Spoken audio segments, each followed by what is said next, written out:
Trabajé como enfermero durante casi 15 años y aprendí muy pronto que los hospitales cambian cuando cae la noche.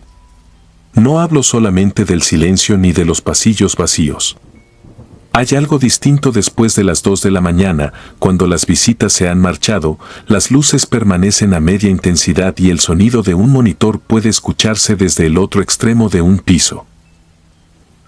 Lo que voy a contar ocurrió en febrero de 2014, cuando acepté cubrir durante 3 meses el turno nocturno de un hospital antiguo en las afueras de Saltillo. No mencionaré su nombre. El edificio había sido ampliado tantas veces que parecía construido por partes. El ala más vieja tenía habitaciones clausuradas, corredores que terminaban frente a paredes nuevas y puertas que ya no conducían a ningún sitio. Debajo de esa sección se encontraba la antigua morgue, abandonada desde finales de los 90 después de que construyeran otra junto al área de urgencias. Solamente había una forma directa de llegar hasta ella. Un elevador de servicio. Desde mi primera semana noté que nadie quería utilizarlo después de medianoche. Pensé que era superstición hasta que una enfermera llamada Teresa me explicó algo que todos los trabajadores antiguos conocían. Algunas madrugadas, aproximadamente a las 3:20, el elevador bajaba solo hasta el sótano. Después subía. Las puertas se abrían frente a enfermería y permanecían así durante unos segundos. Siempre vacío. Había una regla no escrita entre el personal: cuando ocurriera, nadie debía entrar. Yo me burlé de aquello. Dejé de hacerlo la madrugada del 22 de febrero. Aquella noche teníamos pocos pacientes y cerca de las 3 comenzó a llover. Recuerdo el agua golpeando los ventanales y el olor a café recalentado mientras terminaba unas anotaciones. A las 3:17 escuché el elevador. Miré el indicador. Estaba bajando. PB. Después apareció algo que nunca había visto. -1. No existía ningún botón con ese número. El elevador permaneció abajo casi un minuto. Luego comenzó a subir. Cuando llegó a nuestro piso, las puertas se abrieron. Estaba vacío. Sin embargo, en el suelo había marcas húmedas. Parecían huellas de pies descalzos. Comenzaban en el fondo del elevador y terminaban justo frente a nosotros. No continuaban hacia el pasillo. Era como si alguien hubiera salido y se hubiera quedado parado allí. Teresa palideció. Cerró las puertas manualmente y me pidió que no comentara nada. 20 minutos después sonó el timbre de la habitación 308. Fui a revisar. El paciente era un hombre de 74 años llamado Julián Ortega, ingresado por una infección respiratoria. Cuando entré estaba despierto, sentado en la cama y mirando fijamente hacia el baño. Le pregunté si necesitaba algo. No respondió inmediatamente. Finalmente levantó una mano temblorosa y señaló la puerta. Me dijo algo que todavía recuerdo palabra por palabra. Había una enfermera dentro del baño. Revisé. Estaba vacío. Intenté tranquilizarlo, pero el hombre insistió en que una mujer vestida de blanco había entrado minutos antes y permanecía allí observándolo desde la oscuridad. Entonces añadió algo extraño. Dijo que la mujer no tenía ojos. Aquello me incomodó, aunque pensé que podía estar desorientado por la medicación. Hasta que señaló detrás de mí. Su expresión cambió. No gritó. Eso habría sido menos aterrador. Simplemente comenzó a llorar. Me giré. No había nadie. Salí de aquella habitación con una sensación horrible en la espalda, como cuando sabes que alguien está caminando detrás de ti aunque no escuches sus pasos. A las 3:46 el monitor de Julián comenzó a alarmarse. Corrimos. Había entrado en paro. Intentamos reanimarlo durante varios minutos, pero murió. Mientras preparábamos el cuerpo descubrí algo que me dejó helado. Las plantas de sus pies estaban mojadas. Julián no había salido de la cama. El suelo de su habitación estaba seco. Pero sus pies tenían el mismo polvo oscuro y húmedo que habíamos visto dentro del elevador. Después de aquello nadie quiso utilizarlo para bajar el cuerpo. Llamamos al camillero para trasladarlo por el corredor que comunicaba con la morgue nueva. Mientras esperábamos, escuchamos nuevamente el motor. El elevador descendió solo. Llegó al sótano. Se detuvo. Entonces sonó el teléfono de enfermería. Contesté. No escuché ninguna voz. Solamente una respiración. Muy lenta.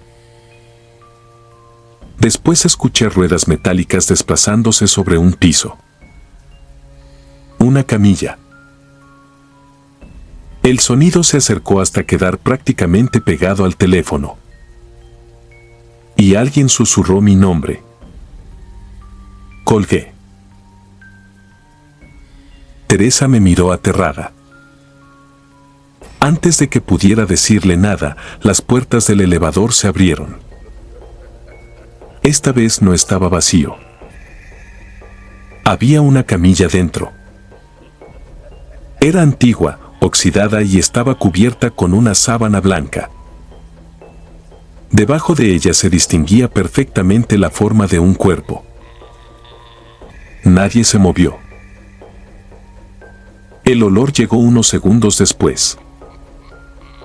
Formol. Humedad. Y ese olor dulzón de los cuerpos que llevan demasiado tiempo encerrados. La sábana comenzó a deslizarse lentamente. Primero apareció una mano gris. Después un brazo. Finalmente quedó descubierto el rostro. Era Julián. El mismo hombre que acababa de morir en la habitación 308. Corrimos hacia su cuarto. Su cuerpo seguía allí. Sobre la cama. Durante unos segundos nadie entendió qué estaba viendo. Había dos cadáveres idénticos en el mismo hospital. Cuando regresamos al elevador, la camilla había desaparecido. Solo quedaban las huellas mojadas. A la mañana siguiente revisaron las cámaras de seguridad. El video mostró algo todavía peor. A las 3:17, cuando las puertas del elevador se abrieron frente a nosotros, no estaba vacío. Había una mujer parada detrás de mí. Muy alta. Vestía un uniforme antiguo de enfermera y tenía la cabeza inclinada hacia un lado. Permaneció aproximadamente 20 segundos observándome. Después salió. Las cámaras la mostraron caminando detrás de mí durante todo el trayecto hasta la habitación 308. Yo nunca la vi. Entró conmigo. Pero cuando yo salí, ella se quedó dentro. Investigamos los archivos antiguos del hospital. Encontramos una fotografía tomada en 1981. Reconocimos inmediatamente el uniforme. También reconocimos a la mujer. Se llamaba Elena Valdés, enfermera nocturna. Murió en febrero de 1981 después de quedar atrapada durante una falla eléctrica en el elevador mientras trasladaba un cadáver hacia la morgue. Pero había un detalle que nunca apareció en los rumores. Cuando encontraron el elevador, Elena no estaba sola. El cadáver había desaparecido. Jamás lo encontraron. Renuncié poco después. Durante años conseguí convencerme de que aquella noche había sido una combinación de cansancio, fallas eléctricas y sugestión. Hasta hace aproximadamente 6 meses. Recibí una llamada de Teresa. El hospital estaba siendo demolido. Cuando los trabajadores derribaron una pared del antiguo sótano, descubrieron un corredor que no aparecía en ningún plano. Al fondo encontraron una cámara frigorífica sellada desde hacía décadas. Dentro había una camilla. Sobre ella encontraron restos humanos. El cadáver todavía llevaba una pulsera de identificación. No pertenecía al paciente desaparecido en 1981. La pulsera tenía mi nombre. Teresa me envió una fotografía. También aparecía mi fecha de nacimiento. Y debajo había otra fecha escrita a mano. La fecha de ingreso era el 22 de febrero de 2014, exactamente la noche en que vi abrirse aquel elevador. Pero la fecha de defunción estaba en blanco. Desde entonces hay algo que no le he contado a nadie. Todas las madrugadas, exactamente a las 3:17, el elevador del edificio donde vivo comienza a moverse. Vivo en el 6º piso. Escucho cómo sube lentamente. 1, 2, 3, 4, 5.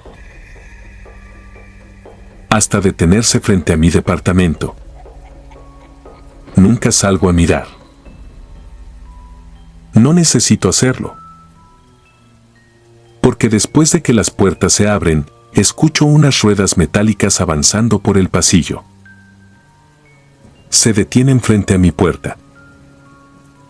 Y desde hace 3 noches alguien está intentando girar lentamente la perilla. Anoche, además, escuché la voz de una mujer. No llamó por mi nombre. Solo dijo: ya encontramos al paciente que faltaba.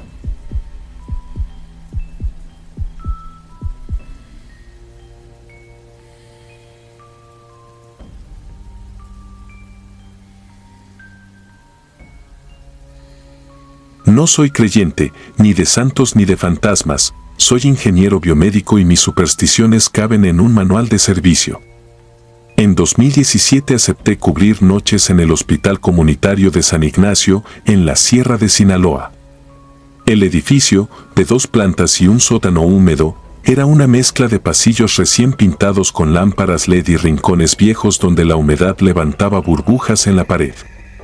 Mi trabajo era simple: vigilar los equipos, atender alarmas y asegurar que, si todo fallecía, el generador hiciera lo que juraban sus etiquetas.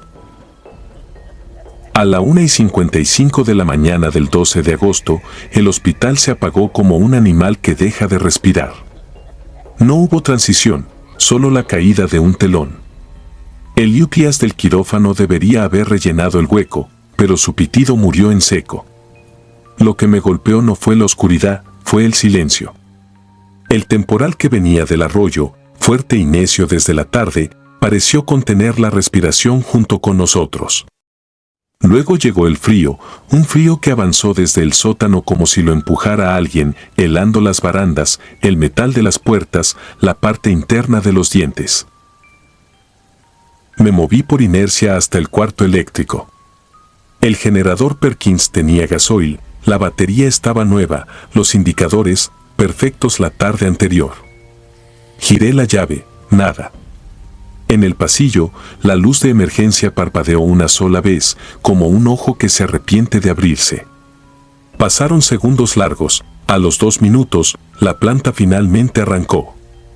Las luces regresaron con un color distinto, más blanco, más agresivo. Todo volvió, y sin embargo algo no regresó a su sitio. La presión en el aire se había movido, como si una puerta invisible hubiera quedado entreabierta. Los días siguientes, a la misma hora, el apagón se repitió. Revisé conectores, cambié un relevador, limpié bornes. Nada. Las causas técnicas se agotaron en mis notas, no hay sobrecarga, no hay cortos, no hay fuga aparente. A la tercera noche, comencé a escuchar cómo el personal evitaba la palabra apagón, lo llamaban el minuto, como si hacerlo más pequeño lo volviera más soportable. A la cuarta, una enfermera de piso pediátrico me dijo, casi sin mirarme, que los monitores marcaban frecuencia cardíaca en camas vacías durante el minuto.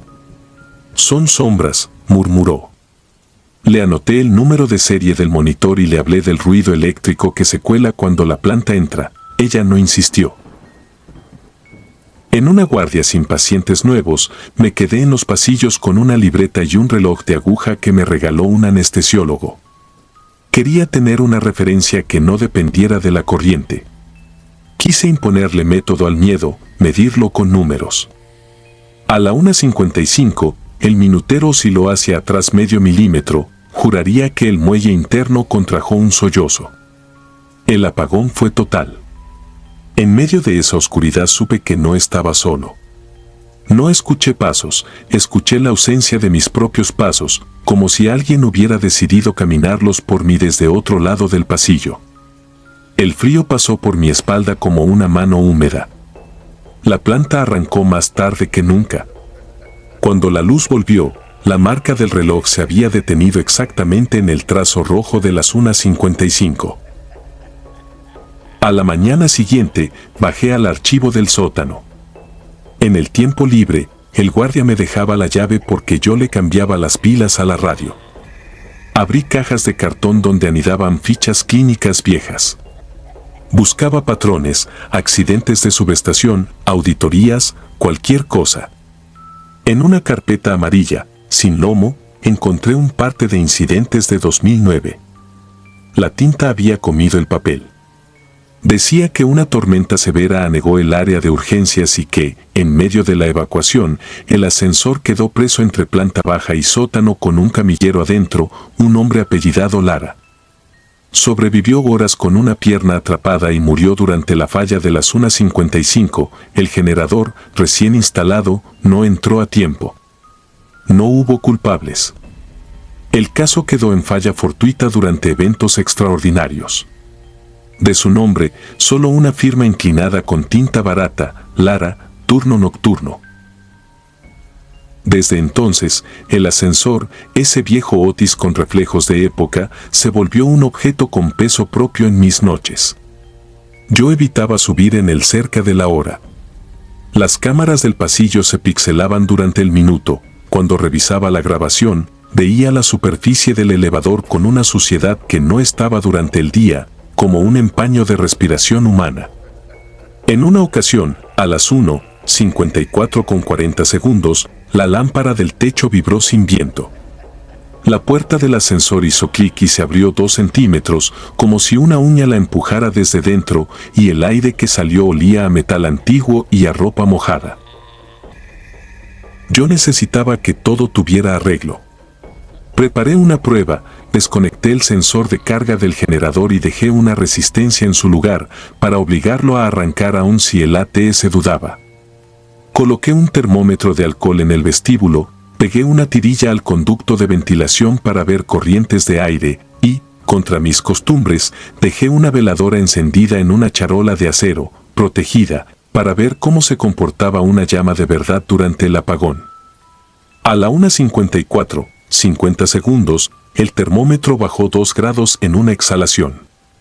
A la 1:55, la corriente se cortó y la llama, en lugar de quedarse pálida, se estiró hacia la puerta del ascensor, larga, como tirada de la cabeza. La veladora se inclinó en la bandeja sin que la bandeja se moviera. La planta arrancó tarde. La llama se acortó sola. Cuando encendí mi linterna, la tirilla de papel estaba pegada al metal, entre húmeda y tiesa, no había brisa, no había ventilación. El médico de guardia propuso culpar al clima. En septiembre, las tormentas vuelven a San Ignacio supersticioso. Yo asentí, pero seguí bajando al sótano. Entre estantes con frascos viejos descubrí una puerta de madera, con la pintura hinchada, escondida detrás de camillas sin ruedas. No figuraba en el plano. Tenía un cerrojo oxidado, de esos que parecen decoración. Empujé con el hombro. Del otro lado había un cuarto sin luz, con muros de ladrillo y un piso hundido en el centro, como si hubiera contenido un pozo. La humedad aquí no olía a moho, olía a agua estancada con hierro. En el suelo, cubierto de polvo fino, vi huellas. No eran huellas de suela moderna. Eran marcas con el relieve de una bota con canales anchos, como las que usan los camilleros antiguos. Seguí las marcas hasta la pared. Se perdían donde el ladrillo se volvía casi negro por el salitre. Bajo la luz pobre de mi linterna, vi una línea de tiza vieja a la altura de mi cintura, y una anotación que a primera vista creí rayoneo: no me dejen aquí. Me quedé congelado, con la lengua pegada al cielo de la boca.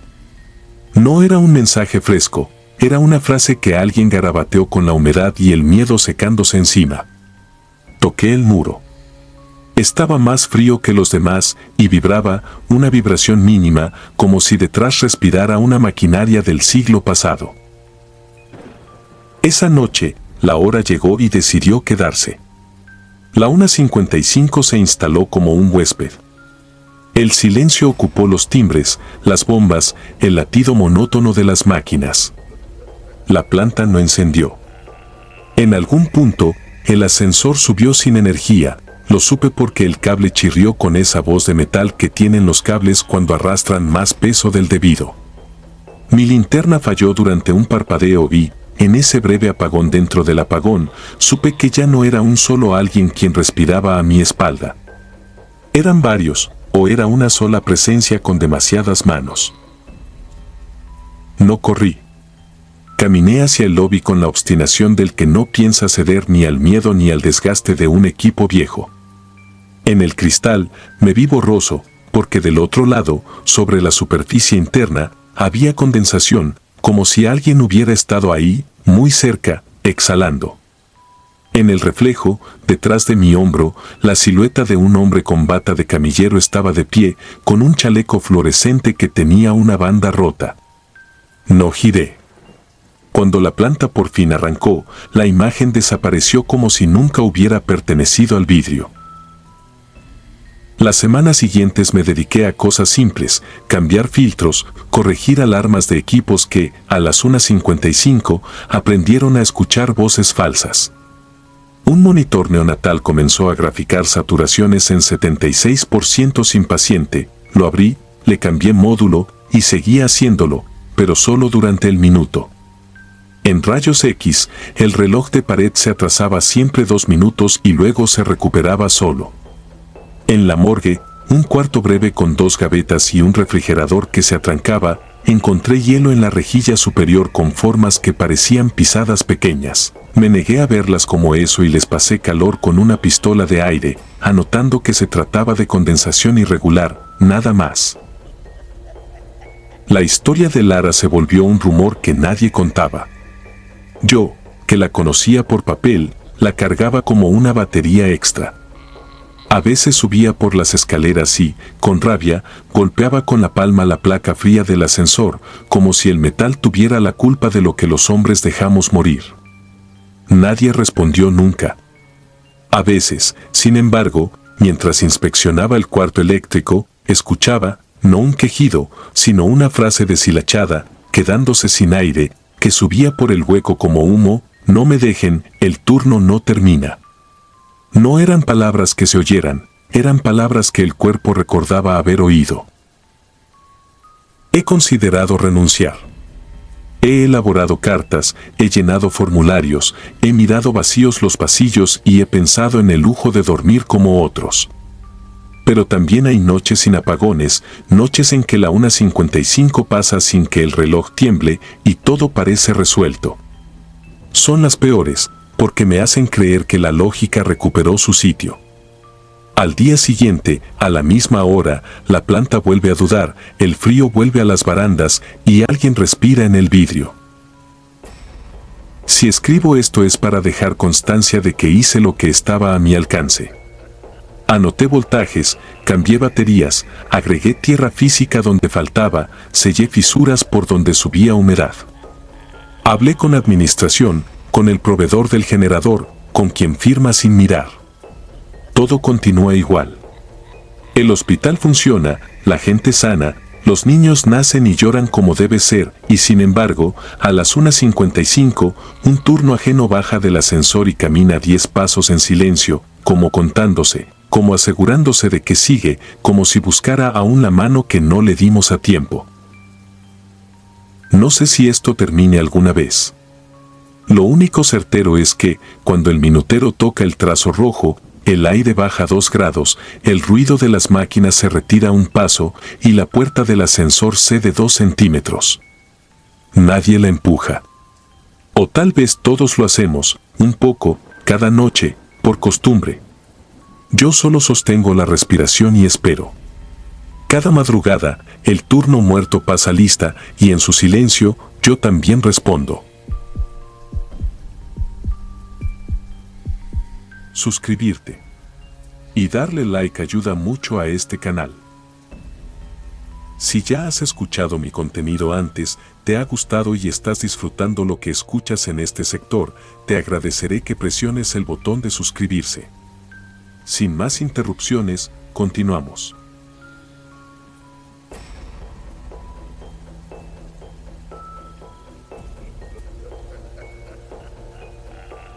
Nunca he contado esto utilizando el nombre verdadero del hospital. Trabajé allí varios años y todavía conozco gente que sigue haciendo guardias nocturnas en ese edificio.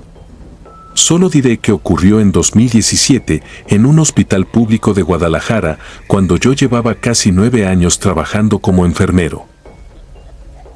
Hasta entonces había visto morir a suficientes personas como para dejar de relacionar la muerte con algo sobrenatural. Había aprendido que el cuerpo hace cosas extrañas durante sus últimas horas, que algunos pacientes hablan con familiares fallecidos, que otros miran rincones vacíos y que muchos recuperan una lucidez sorprendente poco antes de morir. Por eso, cuando aquella noche la señora Elena comenzó a hablar con alguien que yo no podía ver, intenté encontrarle una explicación médica. Tenía 86 años y ocupaba la habitación 317. Había ingresado por una neumonía complicada y su estado se había deteriorado rápidamente. La conocí durante mi tercera guardia consecutiva. Era una mujer extremadamente delgada, de cabello completamente blanco y manos pequeñas que permanecían casi siempre inmóviles sobre las sábanas. A las 11:40 de la noche entré para revisar su saturación. Elena estaba despierta, pero no me estaba mirando. Tenía los ojos clavados en la silla situada junto a la ventana. Lo extraño era su expresión. Sonreía. No era la sonrisa desorientada de una paciente medicada, parecía estar escuchando atentamente a alguien. Incluso movía ligeramente la cabeza, como cuando una persona sigue una conversación. Le pregunté si necesitaba algo. Entonces volteó hacia mí y me dijo que no me preocupara, que sus hermanas acababan de llegar. Pensé que estaba confundida. Según su expediente, Elena no tenía familiares presentes aquella noche. Su único hijo vivía fuera de la ciudad y había hablado por teléfono con nosotros unas horas antes. Le pregunté dónde estaban sus hermanas. Señaló la silla. Después señaló el espacio junto a la puerta. Ahí están las dos. No quise contrariarla.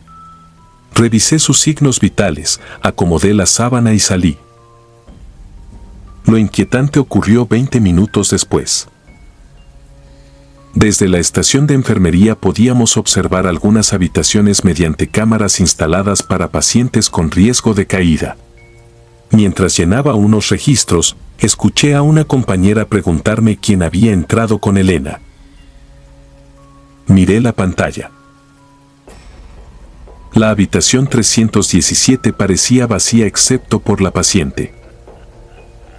Entonces comprendí lo que había visto mi compañera. La silla junto a la ventana estaba desplazada. Yo recordaba perfectamente haberla dejado contra la pared.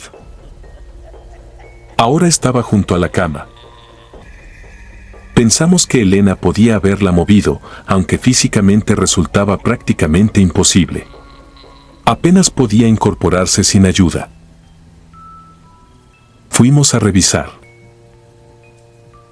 La silla estaba efectivamente junto a ella.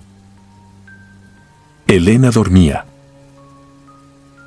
La regresamos a su lugar. Cuando salimos, observamos la cámara durante algunos minutos. Nada ocurrió. Hasta las 2:13 de la madrugada. La alarma de movimiento se activó. En la pantalla vimos a Elena sentándose lentamente en la cama. Pero había algo más.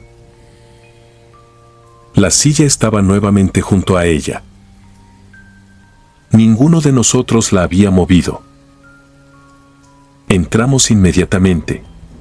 Elena tenía los pies fuera de la cama y miraba hacia la puerta con una tranquilidad que todavía me resulta difícil describir. Me acerqué para ayudarla a recostarse. Entonces me sujetó de la muñeca. Tenía la mano helada. Me preguntó por qué había dejado entrar al hombre. Sentí un escalofrío. Le dije que nadie había entrado. Elena negó lentamente. Después señaló detrás de mí. Ese no viene conmigo. Me giré. No había nadie. Solamente estaba el pasillo iluminado y, al fondo, la puerta del elevador. Regresamos a Elena a la cama y permanecimos unos minutos con ella. Finalmente se tranquilizó. Pero desde ese momento dejó de mirar la silla. Ahora observaba únicamente la puerta. Cerca de las 4 comenzó a deteriorarse. Su respiración se hizo más lenta y llamamos al médico. Mientras preparábamos el equipo, Elena abrió los ojos por última vez. Miró hacia la silla y sonrió. Después desplazó lentamente la mirada hacia la puerta. La sonrisa desapareció. Su monitor comenzó a marcar una caída rápida de la frecuencia cardíaca. Recuerdo perfectamente que intentó decir algo. Me incliné para escucharla. Sus últimas palabras fueron: mis hermanas dicen que cierre la puerta. Elena falleció pocos minutos después. Aquello habría terminado ahí si no hubiera ocurrido algo durante el cambio de turno. La enfermera que llegó por la mañana preguntó quién había estado usando la habitación 317. Le expliqué lo sucedido. Su expresión cambió inmediatamente. Me contó que esa habitación llevaba años provocando comentarios entre el personal. Pacientes terminales aseguraban ver personas esperando junto a la ventana. Casi siempre familiares muertos. Pero también existían otros testimonios. Personas que hablaban de un hombre parado en la puerta. Nunca dentro. Siempre esperando afuera. Sentí que se me cerraba el estómago. Pregunté qué tenía de especial aquel hombre. La enfermera permaneció unos segundos en silencio antes de responder. Los pacientes que lo veían normalmente morían esa misma noche. Aquello podía ser una superstición del personal, así que intenté olvidarlo. Hasta que revisamos la cámara.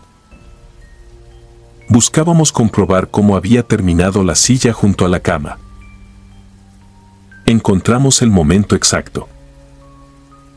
A las 2:12 y 46 segundos, Elena dormía. La silla estaba contra la pared. La imagen sufrió una interferencia de menos de 2 segundos. Cuando regresó, la silla estaba junto a la cama. Pero eso no fue lo peor. En el último cuadro antes de la interferencia podía distinguirse algo en la puerta. Una figura alta. Demasiado oscura para ser una persona. Estaba parada en el pasillo, mirando hacia la habitación. El técnico aseguró que era una distorsión de la cámara. Preferí creerle. Han pasado 9 años y nunca volví a trabajar en aquel hospital. Pero hace unos meses encontré a una antigua compañera.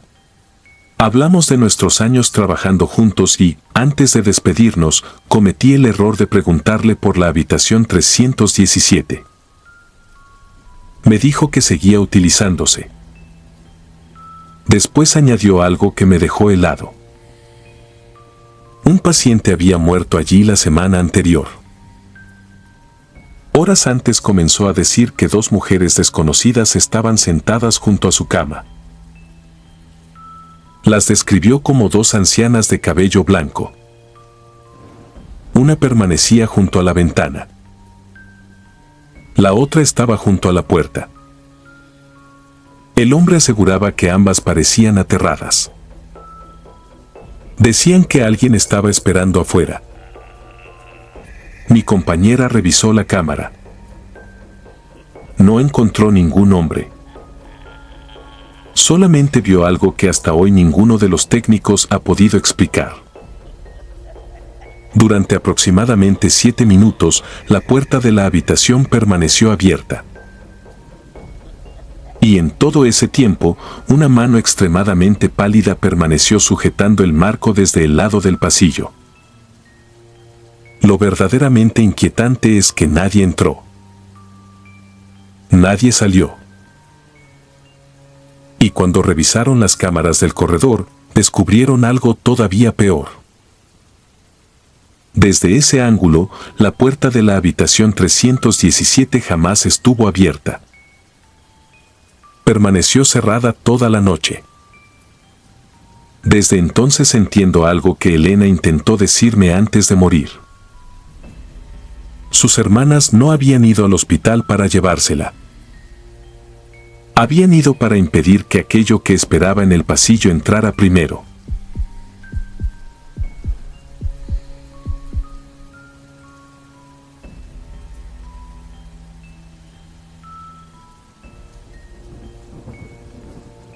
Nunca he contado esto usando el nombre verdadero del hospital.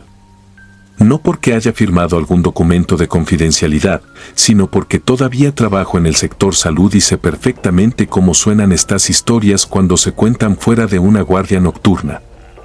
Durante años yo mismo pensé que los relatos sobre apariciones en hospitales nacían del cansancio, de instalaciones defectuosas y de pasar demasiado tiempo rodeado de enfermedad y muerte. Hasta que me ocurrió a mí.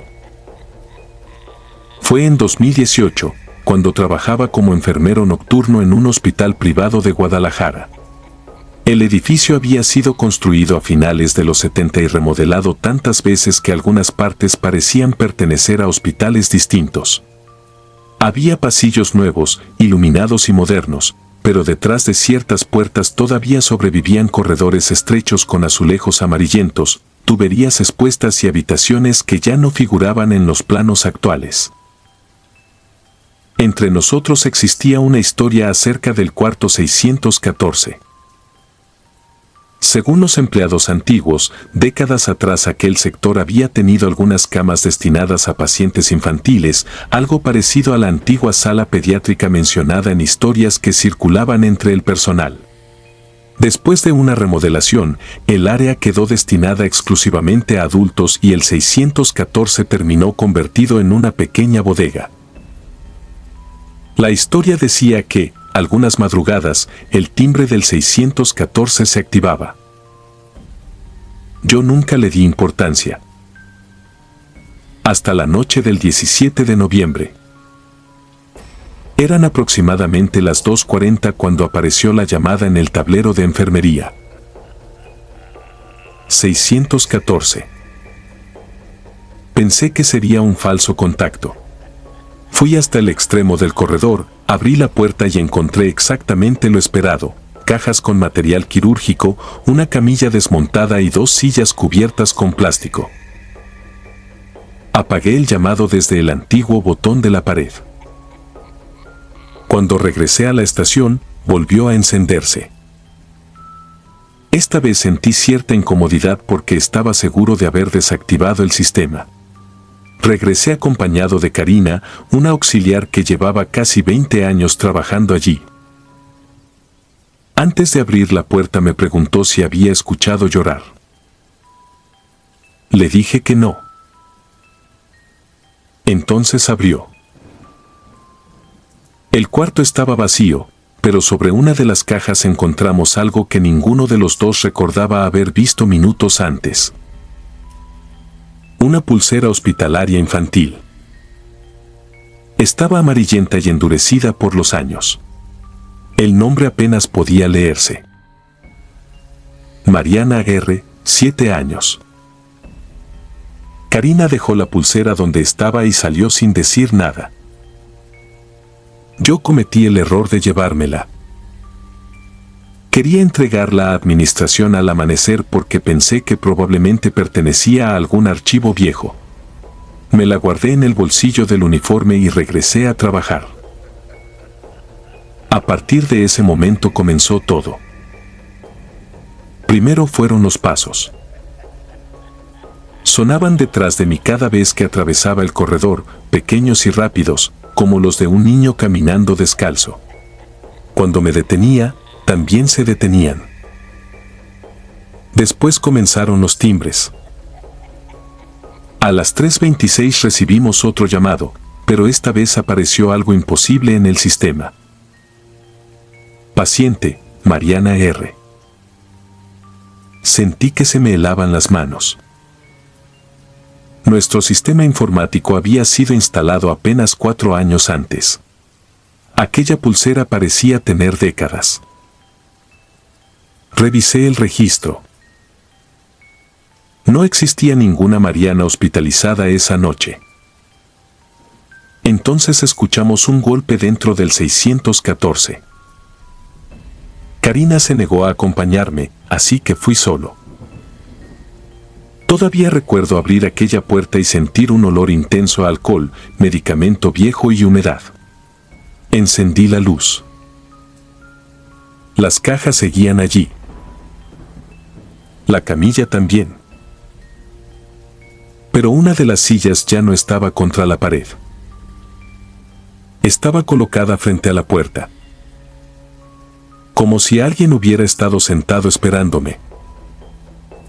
Retrocedí.